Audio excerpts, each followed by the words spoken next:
Japan also have high ranking in the best universities in computer science and technology fields. Japan playing role to build or polish the skills of national and international students. Japan environment and culture is friendly. It attract to me to study here.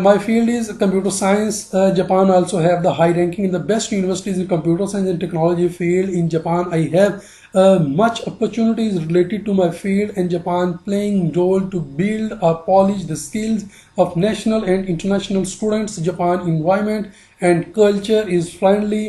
It attract to me to study here.